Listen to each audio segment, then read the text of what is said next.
Hello and welcome everybody to MI210. Our lab session today is the continuation on the topic of population PK models using the PredPP model library. This is Mark Gastengay again, and I'm glad to be with you this afternoon. Let me remind you that if you have questions, please post those to the question box on the GoToWebinar control panel. It's been kind of quiet over the last week. We haven't had many questions through the discussion board on the course website, and so maybe that's a good indicator, or maybe everybody's been very busy. But if there's anything that we've missed in the discussion over the last week or so, please feel free to enter those questions as we're working through the hands-on today. So let's get right into this. The problem I had given you was a phase 1 type population PK data set.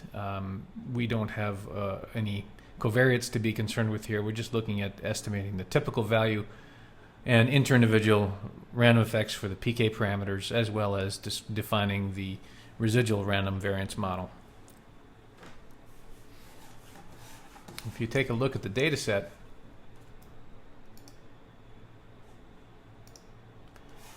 we have a very simple layout. We have the comment indicator, an individual ID, dependent variable, which is the plasma concentration, amount, which is 200 milligrams here, given every 8 hours, the interdose interval, for a total of 5 doses. You can see that the ADDL item here is specified as 4. That's because we have 5 total doses, the first dose plus 4 additional. And then the time column. Time is in hours of elapsed time since the dose. The first dose here is at time 0. So the data set's pretty similar to what we've seen with the PredPP data setup. Let's go back to the control file I gave you. 101.ctl is a template.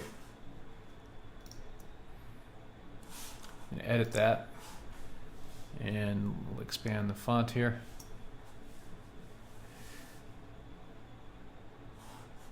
This is a simple PredPP template.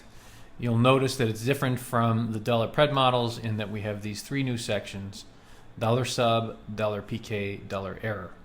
The rest of the control stream is the same as what we had done under the simple algebraic expressions we were modeling with $pred. For example, the enzyme kinetics, the QT or the AST exposure response data sets. Now we are going to take advantage of the PredPP model of the PredPP library of pharmacokinetic models, which will account for the multiple dosing, the superposition, and it allows us to not have to deal with the mathematical construct of those PK models. We don't have to derive an algebraic solution to the differential equations for these, because that's already been done for us and is now stored in the PredPP library subroutines. Okay, we'll come back to this in a minute. As always, we're going to be operating, running our models from R. This provides us an interface to NONMEM, as well as all of the other features that we can get from R, such as data manipulation, graphical plots, calculations, all of that. It's very useful to have a language like this, and so again, we're using R as the wrapper. And I've started you out here with a script, an R script, that will help us execute this particular problem. The script is called inpopmodels problem2.r. And just to remind you, as we walk through part of this, is that we start off, and you've got to be careful with this first command, but this is assuming you're starting a new session and you don't want any remnants from prior analyses in R. This command will clear out everything in your current working environment. So make sure that's what you want to do. But it's a good way to make sure you have a clean slate. So we can evaluate that function. and we'll also open up the our console window.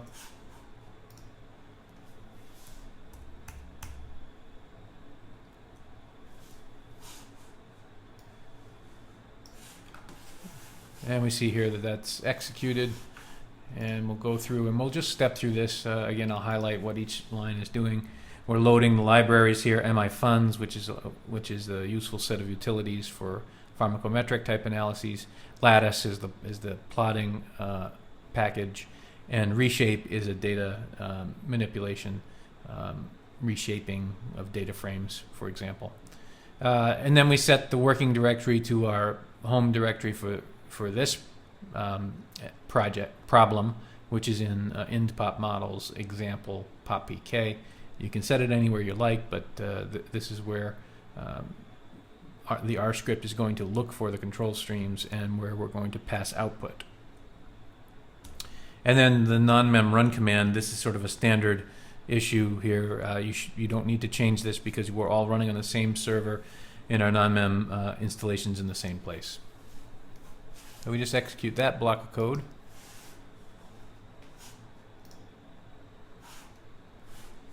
The libraries were loaded, and the command set. Working directory was also set. So that's good. Let's move forward now. We're going to take the data set and import it. I'm going to open a graphic file, a PDF file here, and create a few plots. And what I'm doing here in the highlighted area is reading the data in using the read table function. Viewing the data. I'm going to plot time, dv versus time. And then we're going to create an index plot. And an index plot is one where we create plots of every variable versus ID. This is a very useful plot for identifying data problems, extreme outliers, for example. And then we are going to blow up and take a closer look at a couple of those plots. But let's run this first, and then we'll look at some graphics.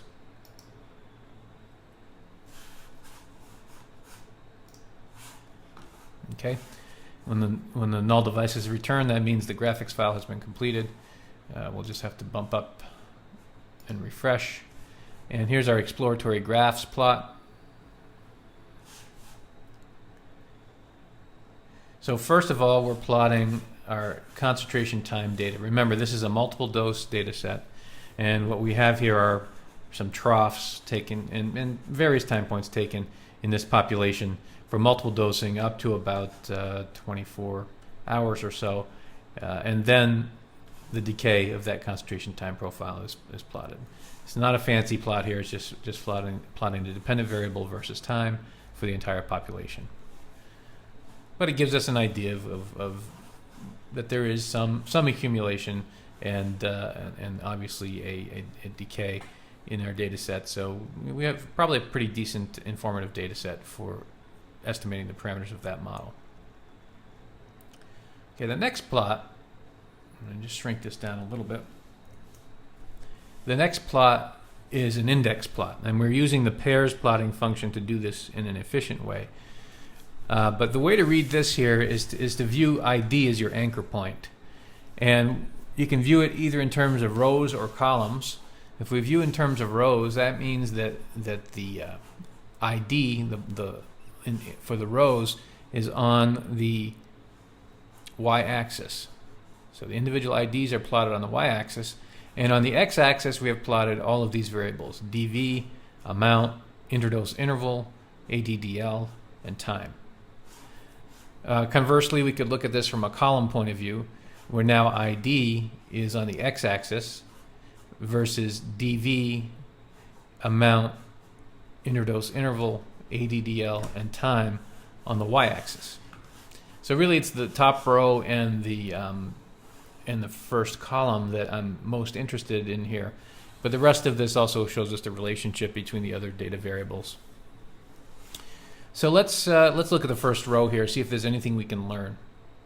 First, we plot ID versus dependent variables. So you see each individual's dependent variables are plotted here in a continuous scale on the x-axis. And you see a scattering of a range of dV values, but they're all clustered somewhere between 0 and 6 units. Nothing really all that remarkable about that plot. Next we go to the amount column. So we have ID versus amount. And let's see what we've got plotted here. So for each ID here we have a 0 value for amount, and we have a value of 200. If you look at the axis down here, that's about 200. And that makes a lot of sense to have zeros and 200s in our data set, because we're going to have 0 amounts on the concentration observation records, and we're going to have amounts of 200 on the dosing records. That's correct, and that's what we've specified in our data set. However, there's something here that looks a little different. For one of these individuals, we have an amount. There's only one point here that seems to be much less than the others. It's somewhere in the range between 0 and 50. And so there's one amount here that seems to be odd compared to the rest. Might be realistic, could be a data error, could be just maybe some difference in the amount that was administered to that individual. But it's something that flags our attention, and you can quickly see that here by looking at the cluster of where everybody is with the amounts at 0 and 200, and there's this one point here that seems to be different. So that's a useful example of the utility of the index plot. Let's look at the next one. This is ID versus interdose interval. So what should the interdose interval be for everybody? Well, it will be 0 when we're on a observation record, and it will be 8 when it's a dosing record. So you see here a column of values at 0, a nice column at 8. We got one point here at 6. We've got one point at 6. And so this is an obvious outlier or a discrepancy with the per protocol dosing. It's something that flags our attention. And again, we can quickly point that out from this plot. What about ADDL? We have a column of individuals at 0 and a column at 4. Here's the axis down below here. So ADDL has values of 0 and 4. Does that make sense? Yes, it does. Zeros are the concentration observation records, and 4s are the dosing records. And you can see when we look at ADDL versus time, for example, you can see that ADDL is 0 when time excuse me, when time is 0. ADDL is 4 at a couple of time points here. So ADDL is 0, I'm sorry, across the whole range of times. ADDL is 4 at time 0, and it looks like there's another point here at time non-zero. If we look up here, somewhere around 20 hours. So that's something to keep in mind as well. Does that relationship make sense? And then we go to our final index plot in the first row. We have ID versus time, and we see here a scattering of time points for each individual, and that scatter runs from 0 to over 60 hours. Nothing really stands out in that plot. So this is a useful first step. We've made a couple of observations about the data set, primarily with respect to this amount that seems to be smaller than typical, and the interdose interval at 6 rather than 8. So that's a useful plot. Any questions on that? We'll blow those two up in more detail, see if we can learn a little bit more. Here's the ID versus amount plot on the left side. And you see that it's individual number 10, 11, 12, 13 here has a value that's not where it should be. And then we also see that individual number 21 to 22 has an interdose interval that's 6 when everybody else is at 8. So ID number 13 and ID number 22 are two to be looked at more closely. So let's go back to the script.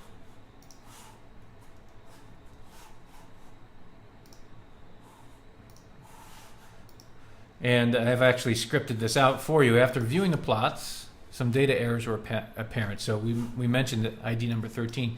Well, that was amount 20. It should be 200. And so an easy way to fix that here is we'll just assign, assuming that's a data entry error, we'll assign a value of 200 to that data point. And then ID number 22, interdose interval was 6. That's an error also. We're going to replace that with 8. And that's just saying take the data frame, the interdose interval column, where ID is 22, and the interdose interval is 6, and assign an 8 to that. Okay, so let's plot again. And see what happens to those data points. So we've plotted that. We go back here to exploratory graphs.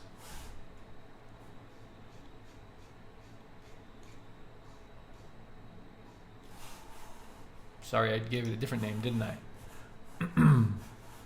Let's refresh. Exploratory graphs 2. Now here I just plotted the index plot. And now look across here and we see the ID versus DV looks the same, but ID versus amount, that value that was around 20 is gone now. And so that's been imputed. Interdose interval, we don't have the value at 6. That's been corrected as well. So now there's nothing that stands out. ADDL looks good too. So we've corrected the data set, and this plot provides some evidence of that.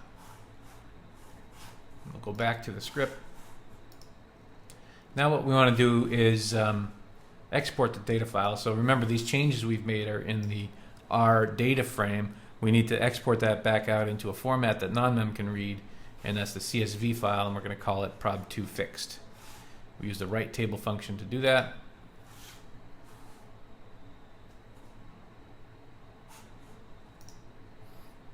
Okay, that's written out there. Now we have a new data set. Let's just refresh. Prob2fixed. And if you're curious, we can take a look at those particular data points. ID number 13.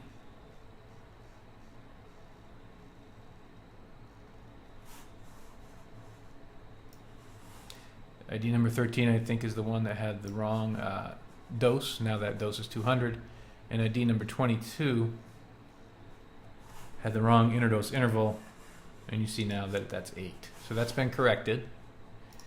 And we can try to run this model.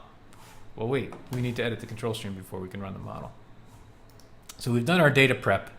Let's go write the control stream. So I started you off on one called 101.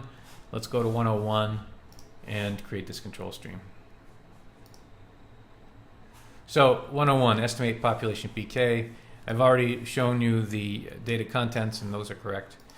The data file name has to be entered here, and we've changed the data file name. And just to make sure we got it correct, let's go back here. It's called prob_2fixed.csv. The data set lies in a directory above the model run. When we run, remember, we always move to a subdirectory, so we have to indicate that it's one level up. And I'll show you how to do that, but the data set is called prob_2fixed.csv. So prob_2fixed.csv is the name of the file, and then this preface here of point ... slash, that just means up one directory from where the current working directory is, or where the current control stream is. Excuse me. The control stream will be, when we run it, will be moved to a subdirectory. That's why we use this. Ignore equals C to ignore the column headers. And we're going to start with advan2 trans 2. What's advan2 trans 2? Well, if we're not sure, we can go to NONMEM help.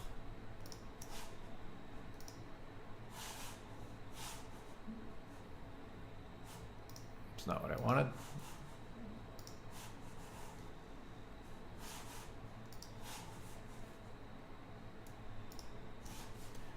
NONMEM help, and we'll pull up the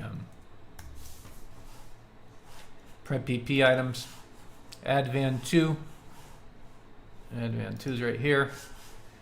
This is the one compartment model with first order absorption. So there's a depot for the dose, that's compartment 1, and a central compartment. That's it. There's an output, which we're not going to use. The basic parameters are K and Ka, elimination rate constant and absorption rate constant, but we're not going to use that. We're going to actually use trans 2, which is up here, which requires us to parameterize for AVAN2 clearance, volume, and Ka. All right, so let's leave this open. We'll go back to the control stream. We know we're going to need a clearance, a volume, and a Ka. Those are the expected parameters. We're also going to need a scale parameter. We always need a scale parameter if we are using concentration units. And the scale for this model is compartment 2, where our observations are. And that's because, go back to the help file, this is a 2-compartment model where compartment 2 is central, and that's where we're making our observations.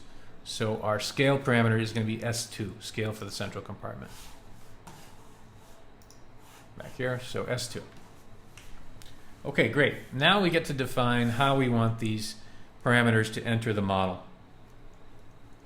And we'll start simple by giving them each a fixed effect. I'll just turn on the caps lock here for NONMEM. Theta 1 will be clearance, volume will have theta 2, Ka will be theta 3, and S2. Well, S2 is not an estimated parameter, it's a derived parameter. We'll say S2 is going to be equal to V. This is also a place where we could make unit adjustments, but in this case here, our units are in line, so the amounts entered as AMT also match with the dV in amount per volume. The volume term here is going to be our volume estimate, which is in liters. And so our concentration, which might be micrograms per liter, is the same thing as an amount here.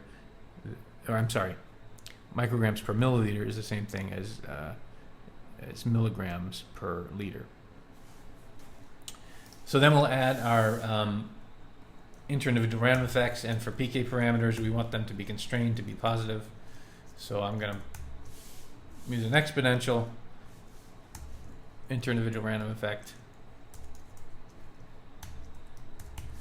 and we'll start this way.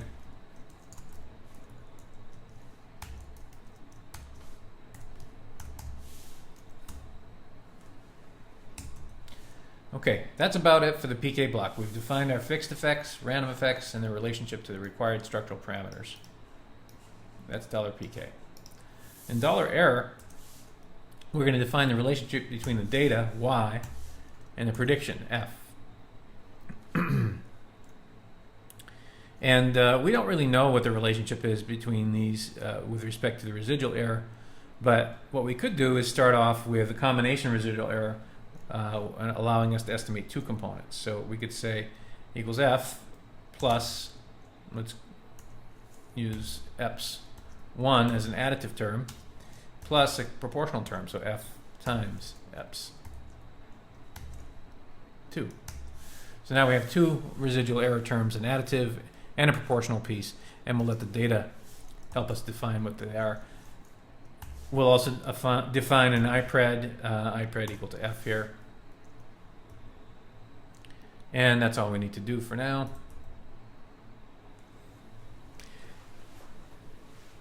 Let's also define our initial estimates for theta. So our first theta is clearance, 0.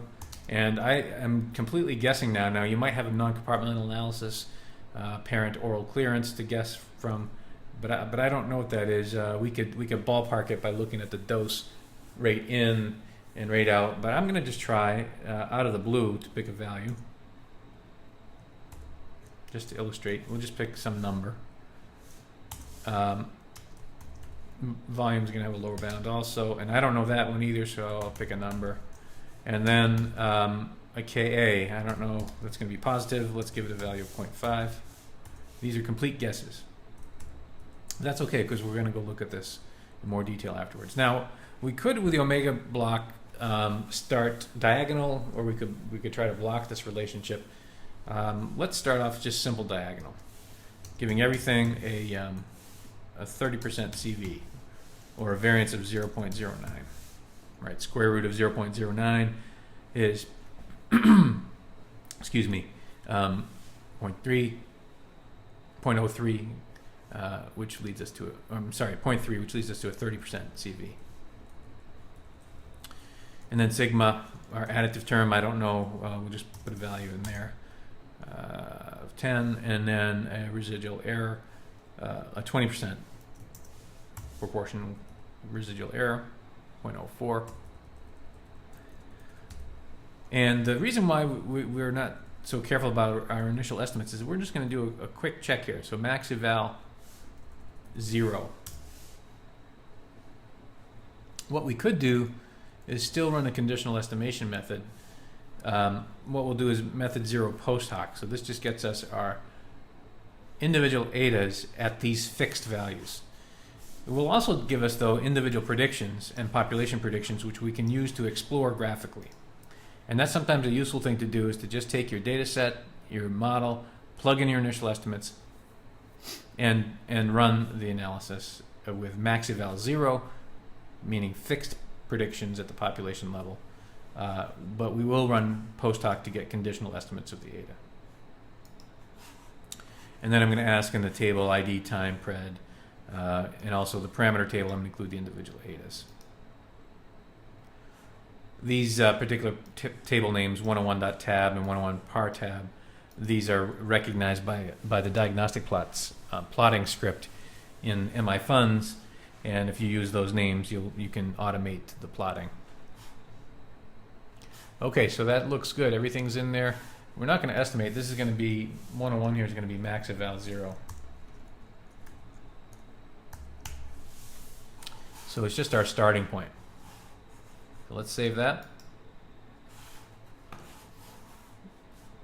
And we'll go back to the R code. Now we want to run our model 101.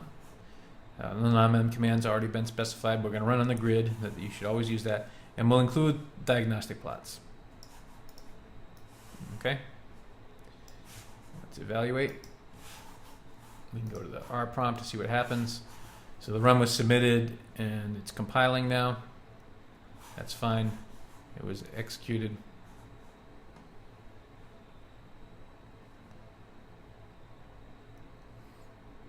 Oh, it looks like our table file doesn't exist, but it might be because we put it in the wrong place.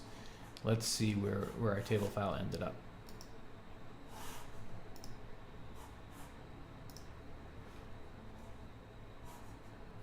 So first we look here at the results 101.ctl, 101.list, and we have a couple of error codes here too. So let's see what we've got.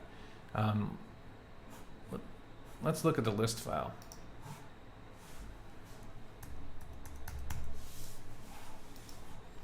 So this just reiterates what we've asked it to do. Let's get to the interesting part here. Okay, well, we didn't get to the interesting part. Here's the important stuff.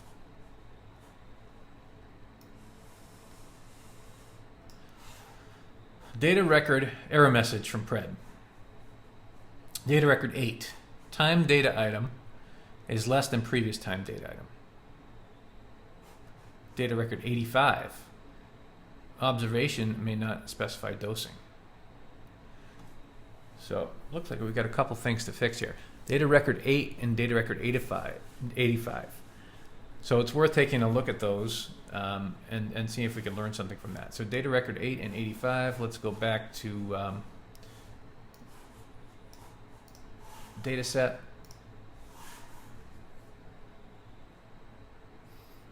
And this is the one we're using as prob2 fixed. And let's just open it up in a text editor. I will just open it in a new window.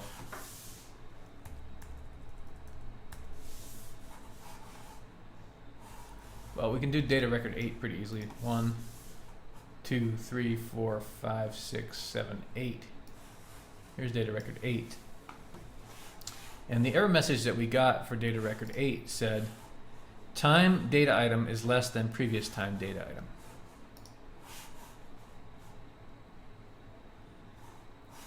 So time is right here, 1.73. It's the last column, right? It's less than the prior one. That's true. We're in ID 2 here, time 1.73, whereas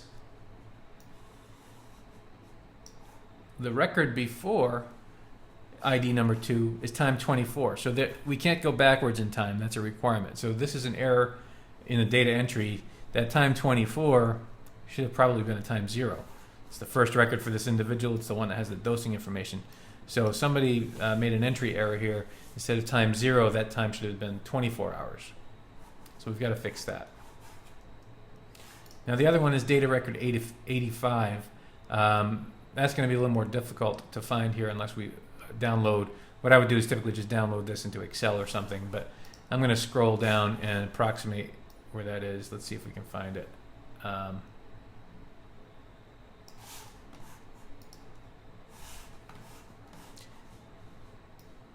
And well, let's go back to the script. We could actually look at this in R. Oops, we could ask to see data. Well, let's see what's in data.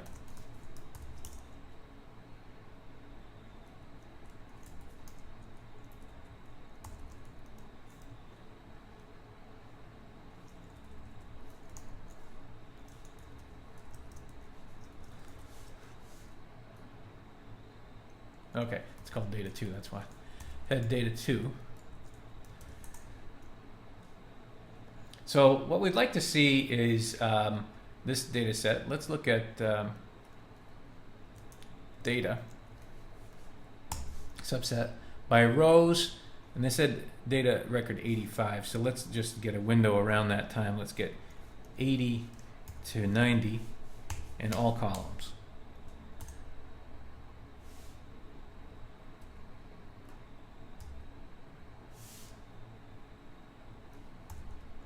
Sorry, I used the wrong data frame name. Data 2. Rows 80 to 90, all columns. Okay, so here's what we've got. This is a snapshot. So remember, the rows here are not including the header file. So it says data record 85 is a problem. Here's the data record 85, right in the middle. The time is 0. ADDL is 4. Interdose interval is 8. Amount is 0 here. See that? Amount is 0. Let's see what the error message told us.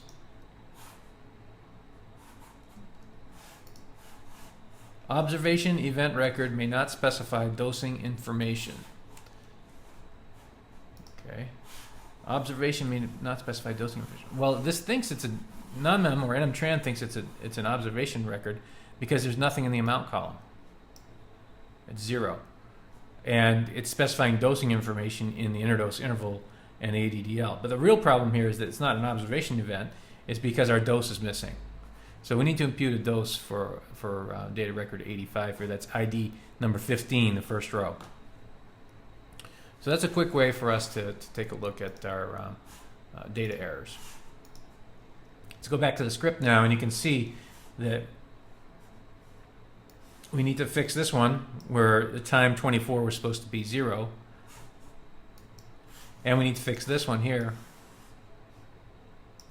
where the time 0 ID 15, that's our amount dosing record, was 0. We need to now administer a dose of 200 or replace that 0 value with 200.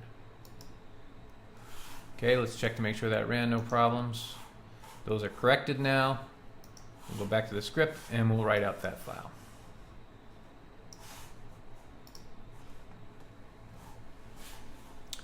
Okay, super. So now we should be able to run that model again. Let's try it.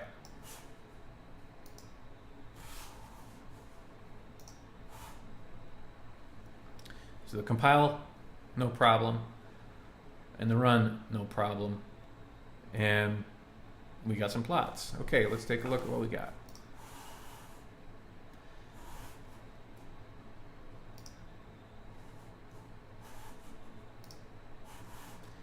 The diagnostic plots always have this name. They call diagnostic plot review underscore and then the run number. So this is 101. And remember now, this is our diagnostic for the max eval 0 prediction. We haven't done any estimation. We just want to see if our parameter estimates are in the right ballpark. So here's the observed versus predicted at the population and individual levels. Not beautiful, but at least we're the line's going through the data, so our initial guesses might not be too far off. We see here some problems with residuals and weighted residuals versus predicted. Some negative residuals at the high end here, but probably not too bad. Yeah, and you see even worse here versus time. There's a strong problem there. So we've got some problems, but maybe we're close enough. So this is a small data set. Let's try a run and see what happens. Let's go back to our control stream 101. We're going to edit that.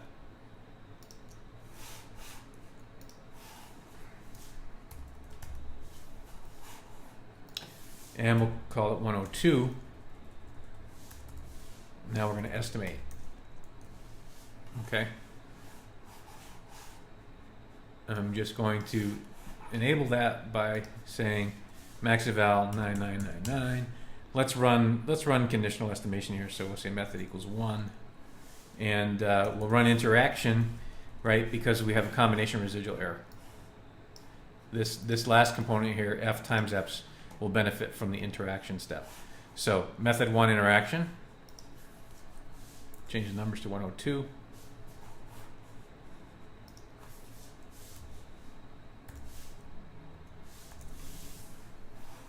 We're going to ask for all of the individual etas for diagnostic plots and so on. So change the control file name to 102 and save it. Okay. And we'll go back to the script now.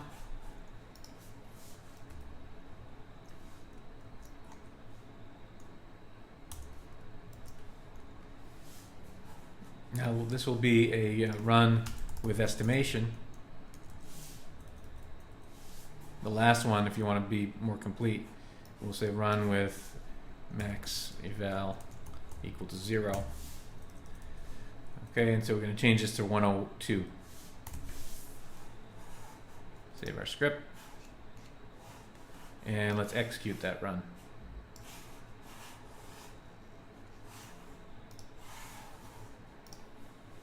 So we're submitting 102, submitting that job. It's compiling. That's successful.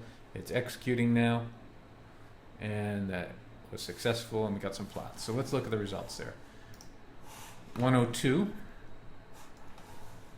I have to refresh again, so just go up and back in the directory. And here's 102. We'll look first. I always look at the list file. The list file is the NONMEM output, so we have the control stream at the top. Remember, we're running max eval 999, method 1 interaction. And all of this stuff is just echoing back to us what we've asked for.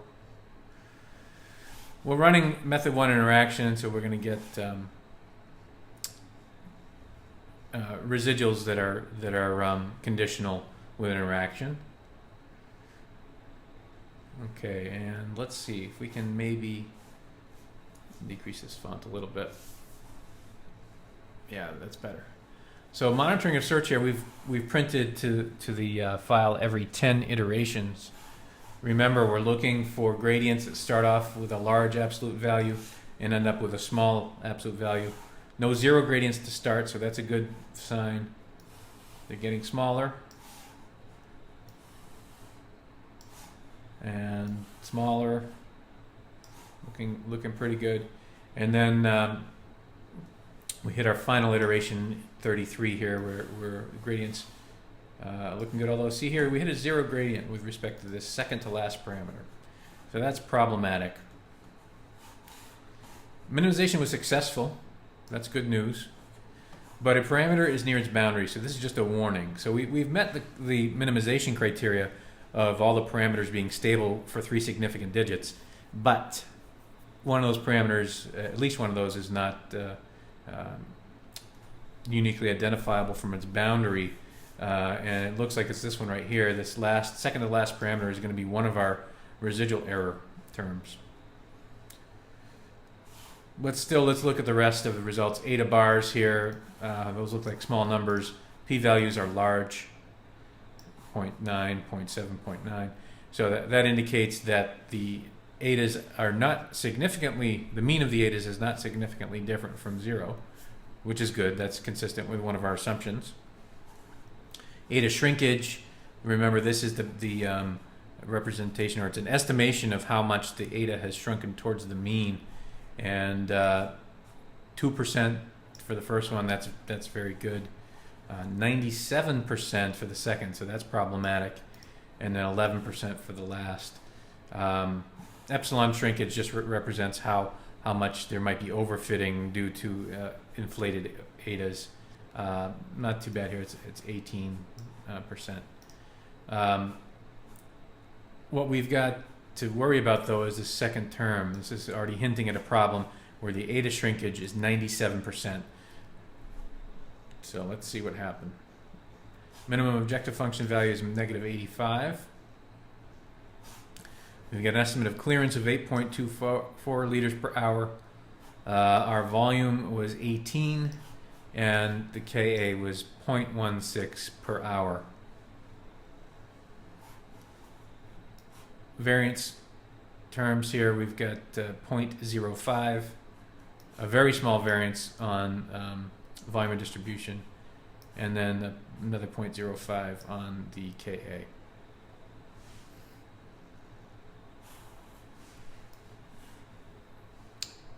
Epsilon 1 is 0.001. Remember, this is the variance of the additive term, so that's a very small variance for an additive term.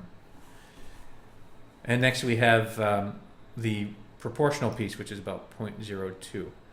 So one thing that I'm going to take home from this, I think we've actually probably identified 2 problems, but let's start with one of them, and that's this additive variance quite small, 0.001. And we saw that 0 gradient right here. That refers to that additive variance term. So that needs to be fixed. Let's see if we can fix that and get a covariance step to run. So we'll go back to SIMI, and we'll do another run now. Take 102. Sorry, 102. Oh, I want to hit the edit button. And we'll edit 102.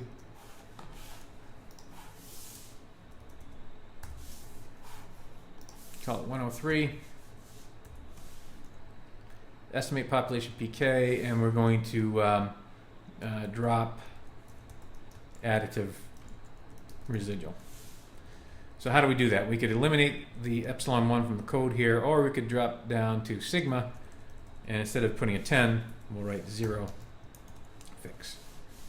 Not fizz, 0 fix. Okay. Everything else stays the same. We'll change the run numbers. You know what, we'll try to estimate covariance too, since we've corrected that problem. We know we have a successful minimization. And to get us a little bit closer, I think we'll update our initial estimates. Remember, we said 8 liters per hour, and we said, I think it was 18, so let's just go 20, and 0.15 or 0.16, I don't remember. These are not quite on target, but let's leave the omega estimates where they were. And let's just also ask for a little more frequent printout. Let's say print equals 5. That'll give us the gradients and the parameter estimates more frequently. Okay, super. Let's save that one. Call it 103. Save.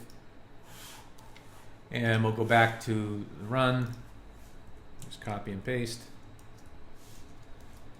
Now we're going to run with estimation, additive, epsilon dropped. And we'll change the number to 103. Save this. And I like to keep working in the same script here so we have a record of what we've been doing. So we'll evaluate that. And 103 compiled. 103 is now executing. And it's done. Exit code 0. Let's go to the semi output. And we have 103 now. Let's look at the list file.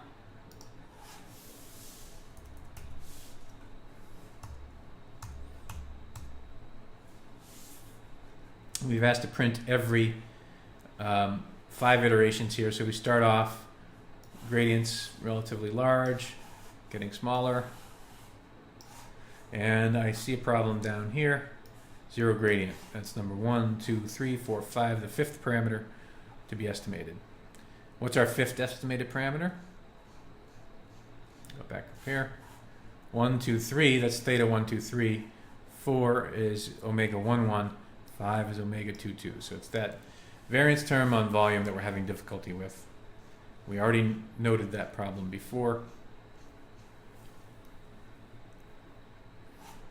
And eta bars again look good, but we still have that large shrinkage.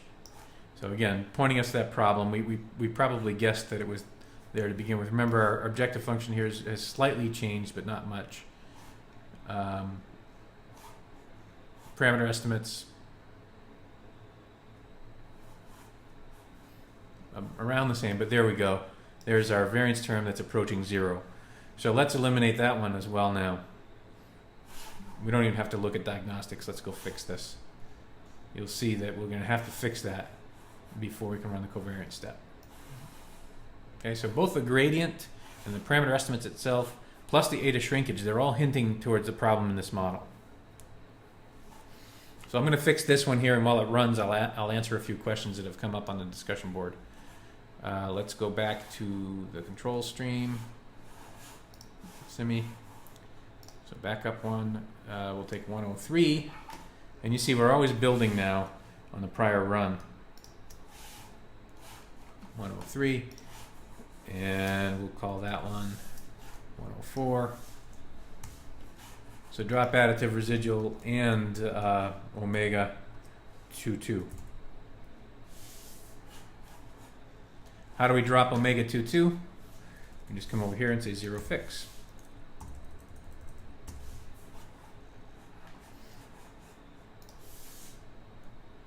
Oh, I forgot to change the run number above. No, I didn't. There it is. 104, 104, and 104. And rename it here, 104. Save. And we need to go back to the R script now. We'll run 104.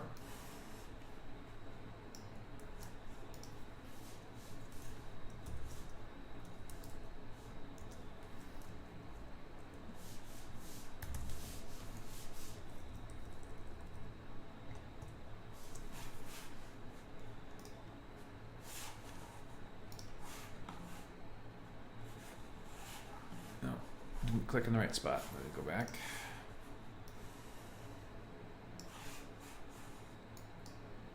Evaluate. Submitted for compiling, submitting for execution, and it's running. Good. Completed. Let's see what happened.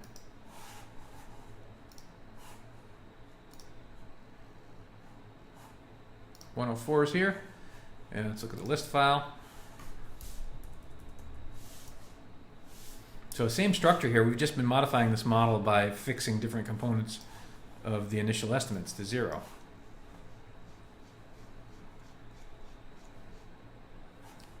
Minimization is successful now. No 0 gradients. That's what we want to see. No boundaries either. Okay. The p-values for the eta bar are high. That means we're centered at 0 for the eta 1 and 2. Remember, I mean, eta 1 and 3. Eta 2 is fixed to 0. Shrinkage now is 2.2% and 6.7%. That's very good. It's 100% for the middle one because it's fixed to 0. And so we're not concerned about that. Epsilon shrinkage for EPS2 is 100%. That's because it's fixed to 0. Really the only one that's relevant here is epsilon 2, and that's only about 18% shrinkage. Objective function still about -89, doesn't change much. Our final estimates, 8.28 liters per hour, 20 liters, and 0.18 per hour, rate constant. We got a 0.05 and a 0.06 variance, and a 0.02 on the residual proportional variance. So that looks great. Those are all reasonable numbers. We also got standard errors now because we ran the covariance step. And so 0.4 relative to 8 is quite precise. That's like 2%. That's very good. 2.15 in terms of 20, so 10% error there. And 0.1 versus, 0.01 versus 0.1, so about a 10% error there. So that's excellent on the fixed effects. On the random effects parameters, 0.01 and 0.01 out of 0.06-ish, 0.006. So again, very precise there. Less than 10%. And then the residual 0.02 is our point estimate. Our standard error is 0.014, so that one's not so precise. We got a little more than a 50% relative standard error, which indicates that maybe that residual variance term is not well estimated. But that all looks good. And next we would look at diagnostic plots.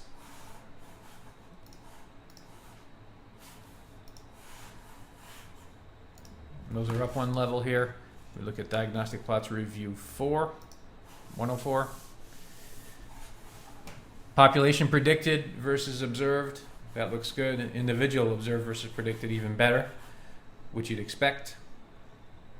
Residuals versus pred, you see that cone shape relationship in the residuals plot, but on weighted residuals, you see the more consistent constant variance, which is now telling us that the modeling strategy we use to weight the data is also correct or adequate. Residuals versus time and weighted residuals versus time, no obvious bias there, so that looks real good. And then the residuals in a QQ norm plot, this is comparing it to normal residuals. Remember, these are conditional weighted residuals in NONMEM 7. Even though it's just called WRES, we automatically get the conditional weighted residual, and that looks quite good. So at this point, we've got a very stable base model. What we'd also want to do here is rerun this from different initial estimates, see if we come up with the same answers. Maybe do a couple of runs with different initial estimates. But overall, things look good. We've got good precision on the parameter estimates. We've got stable minimization. Diagnostic plots look good.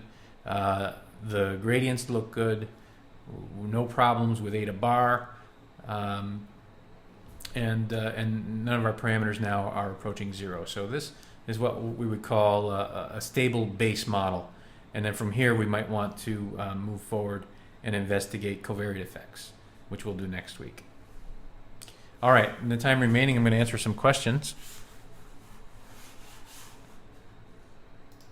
First question is, please elaborate more on eta shrinkage. Sure. Let's go back to the output. Eta shrinkage here is a percentage. This is the percentage of shrinkage towards the population mean. In other words, it's how much have the individual etas been pulled to the population expected value of 0. If the shrinkage was 0, that means that the individual etas have not been affected by the prior mean, and they're completely driven by the individual data. When the shrinkage is higher, 30, 40%, that means that there's not that much information about the individual etas, and they're shrunken towards the population mean value. Now, this calculation is done off of, it's an estimated eta shrinkage. We can never know the true eta shrinkage because we don't know the true variance estimate. But it's an estimate based off of your estimated omega variance, and we use it as a rule of thumb to determine which ETAs are reliable from a diagnostic point of view. If shrinkage is high, that's telling us that the individual ETAs are probably far from what their true values should be. And we should be careful about using ETA-based diagnostics. And we remember ETA-based diagnostics to confirm our hypotheses about normal distributions, maybe also for seeking out ETA covariate individual random effect relationships. We'd want to use caution there. It doesn't mean it's a bad model. It's just there's just not that much information about the individual random effects. Okay, so please keep in mind that a high ETA shrinkage does not mean you have a problem with the model. It could be a problem with the model, but it doesn't necessarily mean that. It's just really an indicator of how reliable those individual ETAs are when using them for diagnostic purposes. What's the threshold of ETA shrinkage and EPS to be reliable? Well, you know, that's all relative. A ballpark is about 30% or more. You start to get a little bit concerned about using ETA-based diagnostics.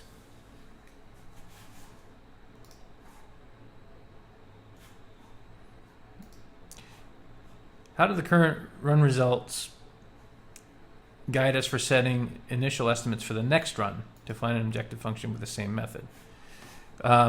Well, we could take the initial estimates. Now, we've minimized successfully, so we don't really need to improve this run. But if we wanted to do a subsequent run to test that we're at a global minimum, I would just simply take these values and perturb them by plus or minus 20%, see what happens. You know, just you don't have to have a large change. You might throw in one value that's a little further off, but if you do cast a very wide net by changing your initial estimates dramatically,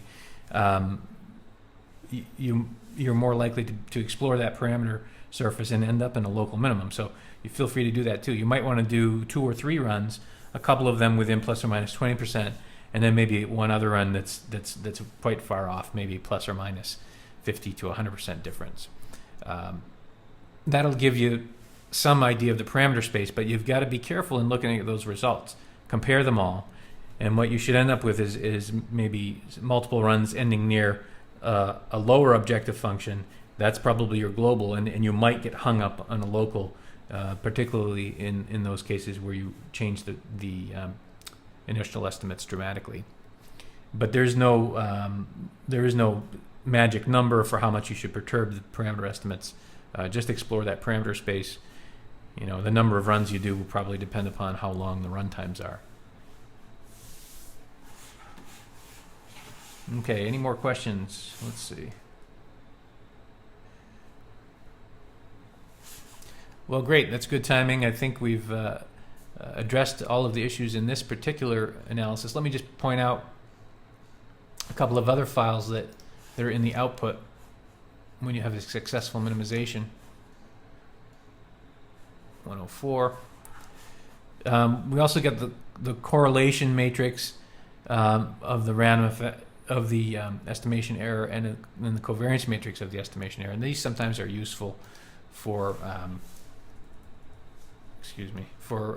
plotting or simulating from the uncertainty in the parameter estimates. This method of obtaining the standard errors assumes that the covariance in the parameter estimates, or in other words, the covariance of the estimation error, is a multivariate normal distribution across all the parameters. So not just across thetas, but across thetas, omegas, and sigmas. You have this multivariate normal covariance matrix. And you could use this to simulate, although it's not, you know, the multivariate normal nature is not reliable for variance terms. It might be reliable for the thetas. What else do we get here? There's a bunch of other information. This ext file is interesting in that it shows us. I'm sorry, I'm going to have to leave it small to show you. This shows you the parameter estimates themselves at each iteration.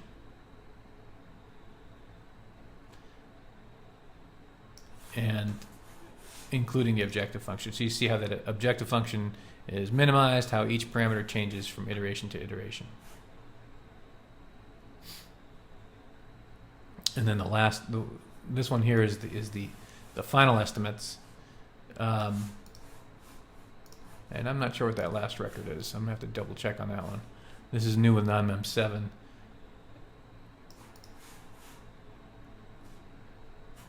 Okay, so that's the conclusion of this example. We'll talk about population PKPD models with covariate effects next week. But if you have, we're going to be running hands-on examples there too. So if you haven't run this example yet and you intend to do it next week, please give this problem a shot. Make sure that that's working well for you, because it's only going to get more complicated from here. Thanks for your attention, and we'll talk to you next week. Bye for now.